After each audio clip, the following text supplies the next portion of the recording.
इंगळे येथील 2024 साली झालेल्या महापुरामुळे अनेकांची घरे, गोठा, व्यावसायिक दुकानं यासह अधिभागात पुराचं पाणी शिरल्यानं ग्रामपंचायतीच्या वतीनं पूरग्रस्तांना स्थलांतरित करण्याच्या सूचना दिल्या असता शासनाच्या नियमानुसार पूरग्रस्तांनी स्थलांतर केलं होतं। मुख्यमंत्री महोदयांनी जे पूरग्रस्त आहेत त्यांना 10,000 रुपये अनुदान जाहीर केलं असता इंगळीमधील एकूण 338 पूरग्रस्तांचे पंचनामे तलाठी, ग्रामसेवक व ग्रामपंचायतमधील क्लर्क यांनी पंचनामा झाल्यानंतर त्या पूरग्रस्त पंचनामा यादीतील काही मोजक्याच पूरग्रस्तांना अनुदान मिळवून देण्यासाठी ग्रामसेवक, तलाठी व क्लर्क यांनी यादीची अफरातफर करत व बड्या नेत्यांना हाताशी धरून जे खरोखरच पूरग्रस्त आहेत तसे अजून 25 ते 30 पूरग्रस्तांचे पंचनामे झाले नाहीत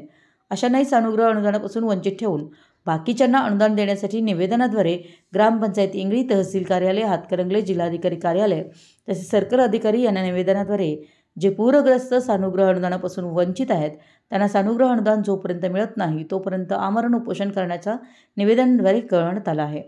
सदरच्या निवेदनावर ते प्रशासकीय कोणतीच कारवाई न केल्यास दिनांक 18 डिसेंबरपासून ग्रामपंचायतीसमोर आमरण उपोषण करण्याचा निर्णय घेतला असून जोपर्यंत पूरग्रस्तांना सानुग्रह अनुदान मिळत नाही तोपर्यंत आमरण उपोषणावरती ठाम राहण्याचा निर्णय पूरग्रस्तांनी घेतला आहे। मराठी एस न्यूजसाठी इंगळीहून विनोद शिंगे।